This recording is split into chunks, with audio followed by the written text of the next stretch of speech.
What's up, guys? Brian Ellwood. Welcome back to the Virtual Real Estate Investing Podcast. Hope you guys are doing amazing today. I've got a guest on the line that I'm really excited to interview. He's the author of the book, One Rental at a Time, The Journey to Financial Independence Through Real Estate. Welcome to the show, Michael Zuber. How you doing, man? I'm doing very well, Brian. Thank you so much for having me. Yeah, thanks for being on. So before we sort of dive into your book and your investing strategies, I'd love to know your story. How'd you get into real estate? What'd you do before then? All that. Yeah. Yeah. So, the story begins as some do. I turned 30. This is 16 years ago. So you can do the math on how old I am, but I turned 30 and I had kind of two realizations. First, I didn't die. I just, for whatever reason, I thought 30 was this number where my body would just fall apart, and I wouldn't see 31. So, I went to the gym every day at 29 and got to 30 and I lived. Yay. But the other thing is, I got to 30 and I really didn't have any, I didn't have any wealth.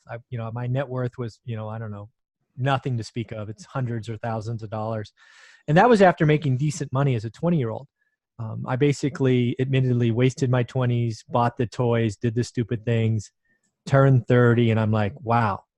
I had the realization that I worked pretty hard, typically 60 to 80 hours a week. I traveled all over the world, was very good at what I did and compensated, but I had nothing left. I was just an idiot. I tried the stock market. That works when the market's rising. It's probably very similar to some people listening to this with the crypto craze that went on, right? When it went from nothing to over 20 and back down. That for me, that was the dot-com stocks, right? I had the same run. It was just called a different name, right? You look like a genius who made six figures, and then one day you don't, right? It's gone.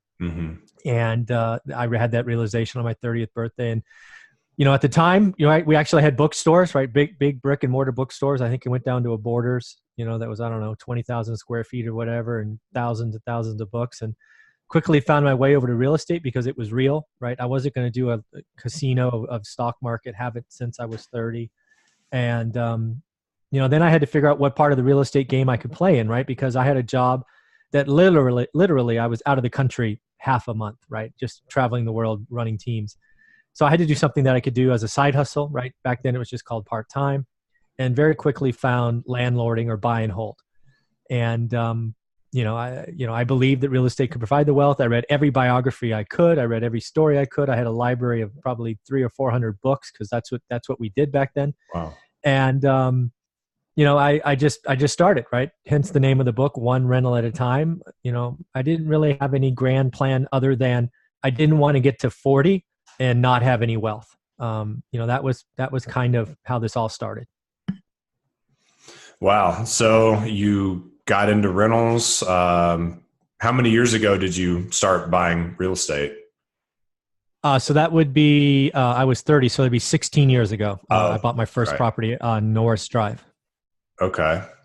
And so over time you bought enough rentals to quit your job, or, what happened after that? Yeah. So the journey after you're buying your first one, first and foremost, right? Buy and hold, not sexy, right? You get made fun of, right? People come at you and go, "Oh my God, tenants, toilets, termites, trouble, all that stuff." You do all that for $300 a month, Yay! Yeah. People look at that and laugh, right? But you got to remember, right? My plan was long term, right? If you're going to do buy and hold, don't let the people that think in weeks and months fool you. Right? They're playing, flippers and wholesalers are playing for active income. They're going to lose half of what they do to taxes. And that's not the game I was playing, right? I already had a W-2 job and freaking loved my job. But what I wanted was wealth, right? I already had the income. And, I didn't want to be this person that the other option is you just, you cut out every luxury in life and you just, you become a miser and, save yourself to retirement for 40 years. And that wasn't exciting to me either because I just couldn't do that, right? I wasn't going to cut out Starbucks coffee and bag my lunches and stuff like that. Right. That just wasn't me. But if I could find a way to build wealth slowly, right? So buy and hold, you have to think in decades. And that's the key that these, tenants, termites, and toilets don't talk about. Is if you do think in decades and conservatively finance, man, game-changing stuff. So we went, the book will outline this for you, but in brief, it goes through 4 sections, right? Because what I give you is an honest look back over 15 years of buying and holding, which is a really interesting time if you put that on a time scale, right? So 2003 to 2008, huge seller's market, just like we left in 18, right? And you put it on the MLS, it sold, right? The reason is because lending was ridiculously easy and hence caused the crash, which we'll talk about in a minute. But we went from 1 house to 7 properties, so 6 houses in a duplex. We had 8 doors in 2008, and then something changed. We couldn't buy the next property, right? Nothing made financial sense, right? I wasn't going to buy what I now call an alligator, which I just called negative cash flow then, because I didn't want to hurt myself. I just couldn't buy an asset that I had to write a check to own every month. That's just stupid. So I had to figure out something to do, right? Because we could not retire on 8 properties. It was probably 1,000 or 2 a month in cash flow. Just where we live, it just wouldn't work. So, at a real estate event, because part of the game is this is a people business, you've got a network. Somebody brought up commercial buildings. And I'm the idiot at the time. I'm going, why do I want an office building or a retail store? They're like, no, Michael, we're talking about 5-unit buildings and above. I'm like, aren't those just apartments? Well, yes, they're apartments, but they're technically called commercial buildings because you finance them differently. And that's when it went off, right? So what I quickly realized is while the single family home market, AKA residential lending, right? So 4 units and below was nuts because Countrywide and IndyMac and all these people would give you loans just to sign your name. I could go buy a 5-unit building for less than the cost of a house. And that's what we did. We sold that first house we bought, Norris Drive, for $265 or $267, something like that. And then we did what's called a 1031 exchange, and we moved into a 5-unit building. The story is we sold Norris Drive for, say, $265. We bought the 5-unit building, which we still own today, for $223. Wow. The rent on Norris Drive was $1,100, but the rent on the 5 units, which was $40,000 less, was $3,000. So do the math. And, life was good. So we did a bunch of 1031 exchanges. We put no new capital down, and we went from 8 units to 80 units in about 18 months, all via 1031 exchange, which was pretty awesome. Wow. And this all started around 2008? Yeah. So 2008, 2009, we did all these 1031 exchanges. We may have completed the last one in 2010. And then the crash takes over, right? And guess what happens then? Real estate's such a fun game if you just pay attention. Now the lending market stops, right? So I'm a high income earner. I have a net worth that's in the 7 figures. I've never missed a mortgage payment, but I go back to the bank to get my next loan and they tell me to piss off, right? They tell me that, sorry, we're not lending to real estate investors. You guys are the risk. You guys are the ones that cause this collapse and get out of here, basically, right? They were a little kinder, but not really. So quickly, we realized that there were so many gems on the market that we had to keep buying. So we could either buy cash, which would mean we'd only buy a couple, or we had to figure out a different way. So we ended up finding a hard money lender first, which would finance 60% of the purchase with points and high fees. But again, that would allow us to essentially double our acquisitions, which was awesome. And then we realized that hard money was only one step. We could also do private money. And that's really where the game changed, because now we were financing 100% of the purchase, recycling our capital, and we bought everything we could, which was important because if you've done any reading like I have, or review of the history, all the people that were successful during the oil bust in Texas and the savings and loan crisis in the 80s, all of them said, I wish I bought more. I can now sit here today and tell you that we're not one of those people. We bought everything we could, except for one little 10-unit building that we couldn't cobble together that we ended up passing to a friend. Other than that one building, we bought every property that came across our path. And that's where, again, it becomes game changing. So we go from probably 80 units to 150 units in about a 2-year period using hard money and private money. Then the market changes again, right? Hedge funds come in. The world's different. There's nothing available in the MLS because these big funds are buying everything sight unseen. And, we have to change again, right? The market cycle's real, people. So then what we do is the market changes again because banks still aren't lending as we come out of the bottom. We start looking for private owner finance deals, right? So we spend the last 2 or 3 years doing owner financing and adding another 20 or 30 units to our portfolio. And, my wife retired 5 years ago financially free, and I retired last year. Probably could have done it a little sooner, but I loved my job, so I hung in there. And then, stuff happens at work and you're like, nope, we're done. I'm out. So I left February 1st of last year. So now I spend my time helping people because, I got to do something to fill my day or I'm going to go get another job because I'm bored. Total failure. Yeah. Wow, man, that's such a cool story. And I want to go in so many different directions with all the stuff you said. But probably the most important question that's relevant to the audience of this show, I'll go with that one. So most of the people that listen to this are either stuck in a 9 to 5 job right now, or they're doing Mhm. things like wholesaling and flipping. And their only goal is to just have their income replaced by passive income so that they can quit trading time for dollars and just do what they Mhm. love with their life. And so, what is the fastest and simplest path for them to get to that place? Well, some people don't like this answer, but it's the truth, is you have to hold real estate. It's not sexy. It does start as a trickle. But with inflation and rent increases and mortgage pay down and refinances and all of this, I'll absolutely get there. Um, that's the answer, right? And for flippers and wholesalers, I've been on stage and talked in front of groups and debated wholesalers and flippers, frequently. And here's the deal, right? If you're a wholesaler or flipper, let's say you're one of the really successful ones, right? Let's say you're doing 100 transactions a year. You know what? And let's say you're doing 20K a transaction, right? So that's $2 million if you do the math. Mm-hmm. Let's just say that's you. Well, guess what? You lose half that to taxes. Congratulations, right? Mm-hmm. You wrote a big check to the IRS, and I hope you keep your money so you can write that check. But at the end of the day, you have you can change your circumstances today with that kind of money, but you have nothing. The one question I asked that at an event with a wholesaler on stage is, I said, okay, you've done 400 wholesale deals over the last 5 years. What would happen if you kept every fourth one? Right? Well, first off, your income would go down. Yeah, I get it. But you would have 100 properties, all bought for probably pennies on the dollar, certainly 50 cents on the dollar, knowing most wholesalers. Mm-hmm. And oh, by the way, in most markets, real estate values have gone up 50 to 60% over the last 5 years when you accumulate them. What would your net worth be? And then I remember the young man sort of sitting back, and you could see his brain doing mental math, and suddenly smoke coming out of his ears, and he's like, "Okay, I get it. I get it now." So I'm sorry, it's not sexy. This business does test you. Yes, stuff breaks. Yes, tenants don't pay you. But if you think in decades and you conservatively finance so you can hold through the market cycles, I promise you will stop trading time for money, and you will get what you want to do. And again, I'm not one of those people that says quit your day job and go do this, because again, the money is not that exciting in the beginning. But grind, right? Work for a decade, do your thing.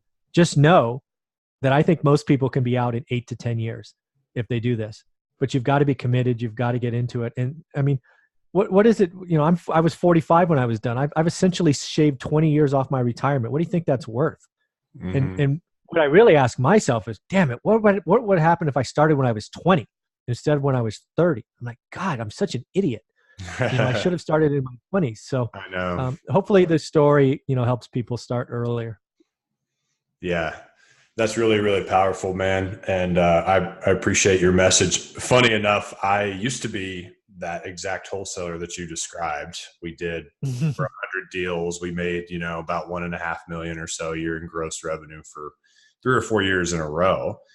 And I really didn't like it. I mean, I was working my ass off, had 10 employees under me, and I was the CEO, and I just had a better paying job than I had in the corporate world.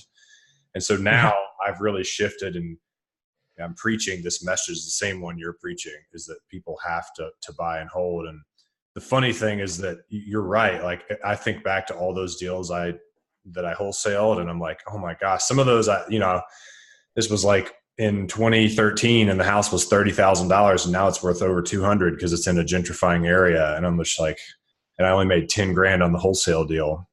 So it not only makes you more money in the long term to hold, but it's also the nature of the income, that it's passive versus active, right? That really, and the tax situation is completely different. And, being a buy and hold person, once you get over that initial hump of it, it just takes time to get, one at a time, hits the darn name of the book. It gets life-changing, man. And then again, you get so many options. Now we're at a point where I'm actually going out and I'm refinancing some smaller units, and I'm paying off homes, and I'm creating piles of equity. And it's just, your life changes when you make that investment and you're committed. You know, wholesaling is hard, dude. I mean, it's hard. It's expensive. Running a team of 10, it's just another job. Yeah, it's lucrative. And yeah, you get to throw some paper around and have some fun and some good parties, but fuck, it's just another job. Yeah, it really is. That's one thing that I don't think the real estate education industry is telling people. I really think that it's Mm-hmm. covered up, and dressed up to look sexy, big paychecks, um, Mm-hmm. and they're not saying that this is just a job. It's not investing really. It's not real estate investing. It's a transactional business, right? Just like anything Amen. else. So let's get on to, one of the other big objections that, I face as a coach holds people back is they say, well, Brian, I'd love to buy rental properties. Who wouldn't? But the problem is I do not have the money, right? And a lot of people I coach don't have any savings. They don't really have a lot of access to capital. What would you say to somebody like that? Well, so, that's, not uncommon, right? I see that all the time, just like you do. Right. And you just need to have it, there's really, without knowing the person, right? There's kind of two answers. One of the answers is, first off, you need to look yourself in the mirror, and if you're a couple, right, look both of you in the mirror and realize that you need to figure out what a need and a want is. I believe everyone we work with and we coach should absolutely take care of their needs, right? Shelter, food, clothing, cars, whatever.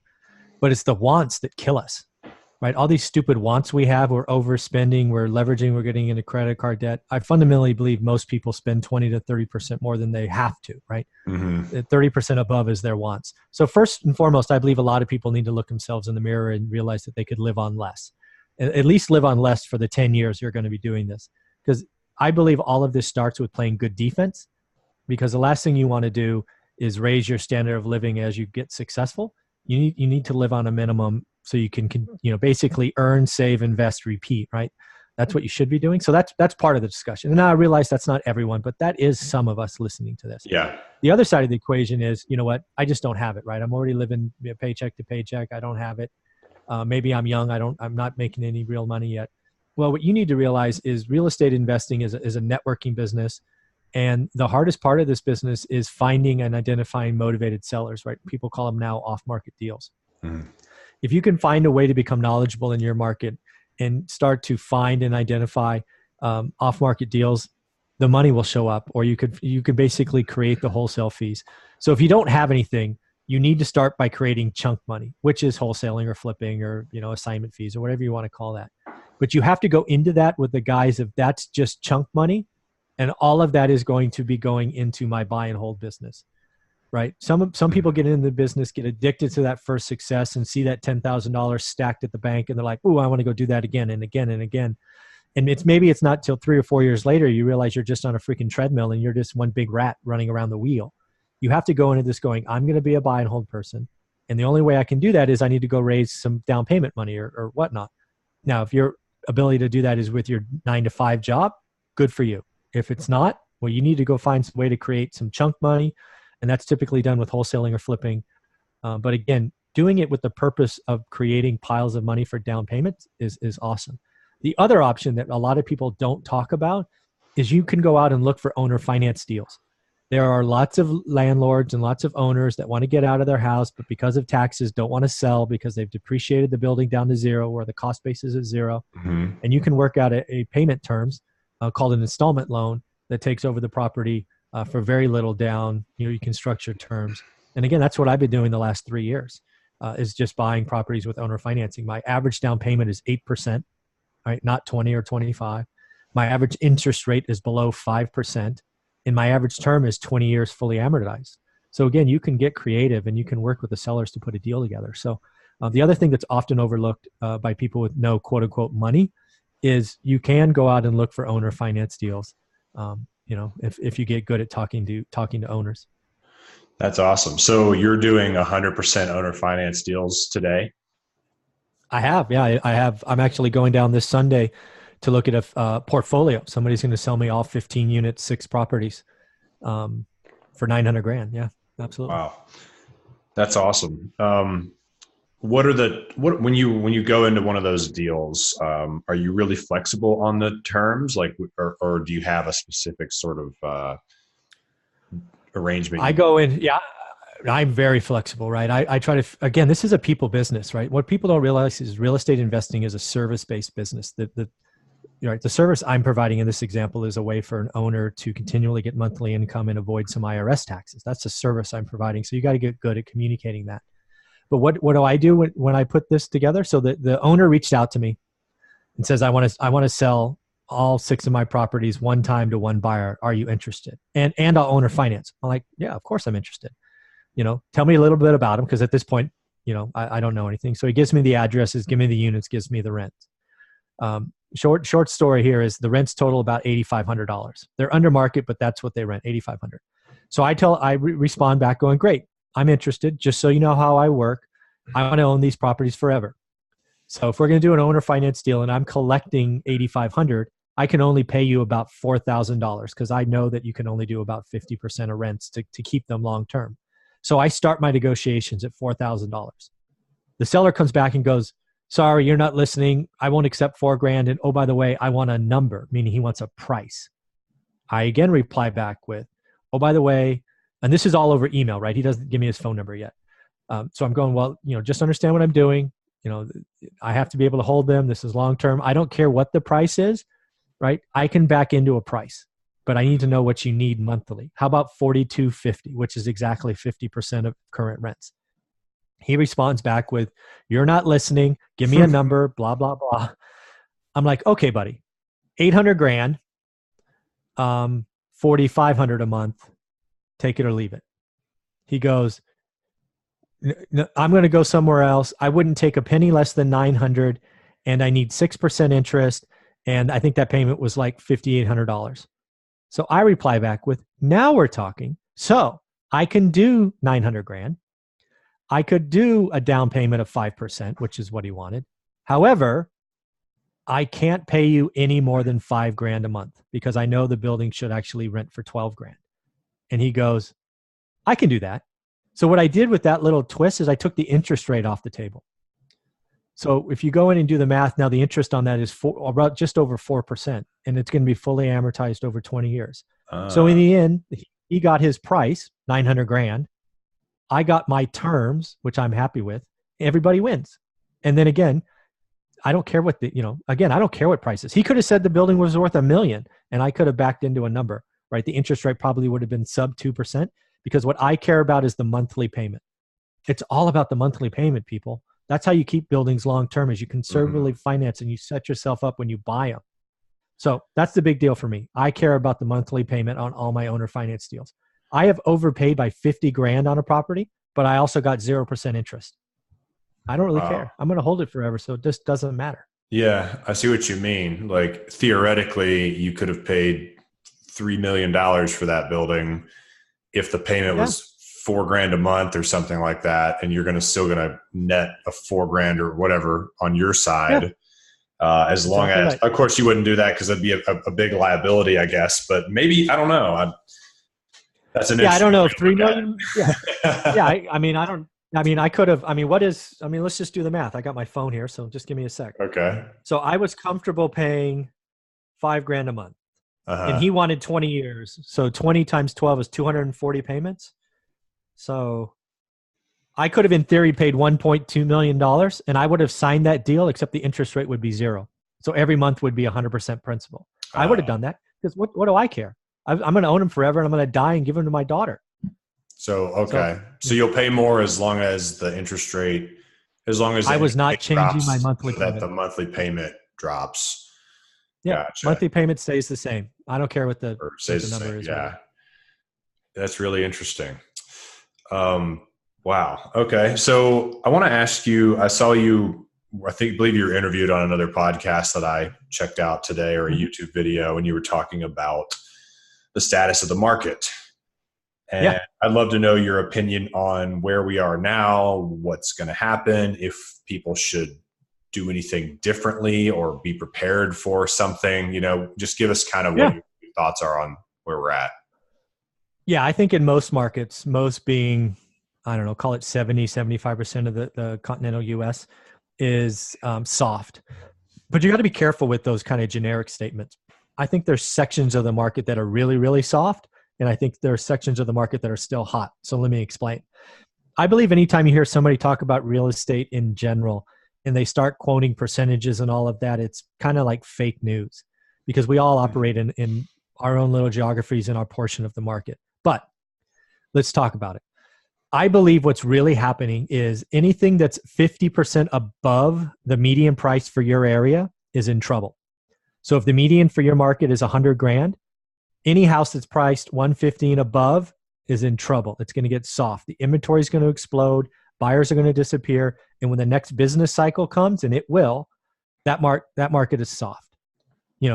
Same thing. If your market is 500 grand median price, anything 750 grand is in trouble. Same story. However, if you're 75% and below of the median, things on fire, man. You can't build them for that cost. So back to the two examples. If your market's 100 grand and you can buy a house and rent it for 75 grand or less, keep going. Full steam ahead. Nothing should bother you. And if you're in a 500K market, I think that's 375 if I did my math right, and below. So I think, again, statistics will tell you that the market is getting soft and price reductions are going up. But when you slice the data by the tiers of pricing using the median as your average, the market's telling you the high end is in trouble and the low end is on fire, in my opinion. I like that. So it's more of a market to market situation than overall.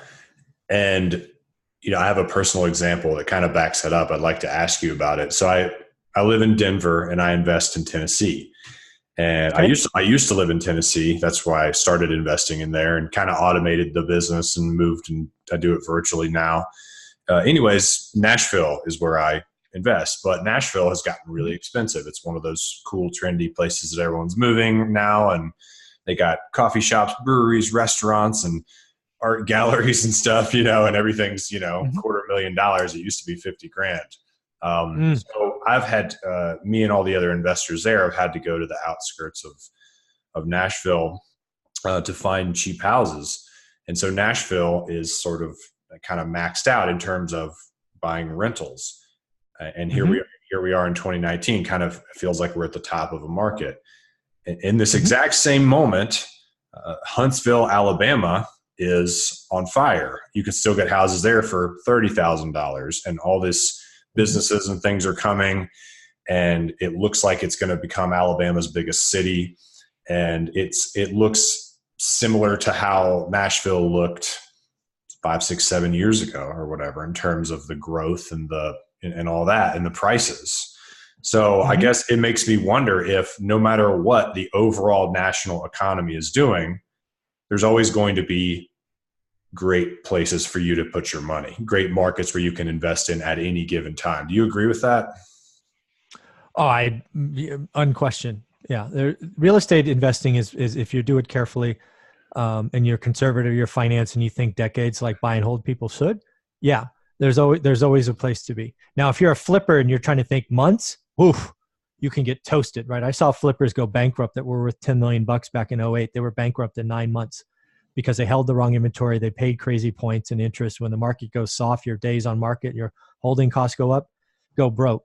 So as long as we're talking about buy and hold investors and rentals, yeah, there's always a place you can go for sure. Awesome. Michael, what inspired you to write your book, One Rental at a Time? Well, over the years, I've had fun telling the story, right? It's kind of a unique story. I was a full-time employee. I love my job, and yet I built a portfolio on the side. And a lot of people liked hearing it. And what I realized is when I was done working, I sort of felt like I owed it, because when I went back and I thought about all the books I read, I actually never read a book about somebody that was like me. Right? It was always about a real estate agent or somebody that quit their job and did flipping or rentals or whatever. They created a property management firm, but that wasn't me, right? I didn't quit my thing. I just did it one step at a time. So I thought there was a part of the market that wasn't being served. And I thought full-time employees, if you love or you hate your job, either way, I think they need to believe that if they sacrifice and they're committed to something for a decade, that they truly can be financially free and buy time. I don't think you do that wholesaling or flipping. So I needed to create my book. I wanted to tell the full story of 15 years. I wanted to give you my core beliefs and how to do things right. And I talk about things I did wrong as well. And I just wanted to put it all out there. It sort of was, it just kind of made me feel better. And now when people say, how'd you do it? I just point to the book, right? I'm like, go read the book. Because it's all there, right? The book is not how you make money in this business. So trust me, I'm not making any money on this book, but I now have my time. If you want to go see what I did and create belief and confidence, the book's awesome. And it means so much to me that when people buy the book, they send me a selfie. That's a big deal for me. So get the book, take a selfie, send it to me. I use it as a marketing plug because I'm a self-published guy, no publisher behind me. Mm-hmm. I send it out on Facebook, Twitter, and LinkedIn just with a simple tag that says another journey started. So please send me the selfies. And then the 42, as of this morning, 5-star reviews are just awesome, right? There's 42 5-star reviews on mm-hmm. Amazon, and I treasure every one of them. And, that just makes me know that the 8 months it took to write and edit the book were worth it. And people, whether there's one write-up from somebody who's in their teens that says they're looking at the business different and wealth different, and lots of full-time employees going, awesome, I now believe. And it's just something that had to be written. There's not many people that worked 15 years in a full-time job they loved and built a portfolio and talk about it. But that's why I had to do it. I just had to get something out there for the full-time employees so they can believe that, yes, this is possible. That's awesome, man. So guys, those of you who are listening, jump on Amazon, grab the book. It's called One Rental at a Time. Like you said, it has 5 stars and it is an amazing book. Michael, is there anywhere else you'd like to send people to learn more about you or get more from you? Yeah, there's kind of 2 things I want to talk about. So get to know more about me. The book is my story. As you've seen, hopefully on this podcast, I'm just am who I am. I answer questions as it is. And the book is kind of written in the same style. I do have a YouTube channel, again, called One Rental at a Time. You're probably sensing a theme. I created that just, again, as a way to give back. I create actually daily content. Again, I don't have a job, right? I tell everybody every day Saturday for me. So I create a video a day, usually while I'm walking my dog. I just put it out there. The other thing I want to talk about is, as I've started doing this, I realized that the younger crowd, right? Let's talk about our kids, right? Kind of, 15 to 23 or something. They're not getting great financial advice and there's not a lot of talk at home about money and investing. So something I did just on a whim in February is I created a $100 book challenge. What I was looking for is I was seeking kids, if they would read the book, they'd write a quick book report. It doesn't have to be fancy. It could just be an email. Hey, I read your book. This is what I took away, that kind of stuff. Mm-hmm. And I would reward $100 to the winner. So I did that, announced it on Facebook, all that stuff. And like 15 people said their kids bought the book and were reading it, but I never got a report. And so what do? So I roll into March and I say, now that's $200, right? Read the book, send me a book report, and you could be a winner at $200. So I'm going to keep doing this every month. But the book report is important if you're listening for your kids, because if they read the book, I promise you they're going to come to you and ask questions. They're going to talk about finances and investing and borrowing money and real estate and rentals and what is this private money thing and all of that. Mm-hmm. I mean, if I would have had this book when I was 15, my life would have been different, right? First off, I would have had to find somebody because nobody in my family would have had the wherewithal to have this discussion, but I would have sought answers. And I would have been in such a better place.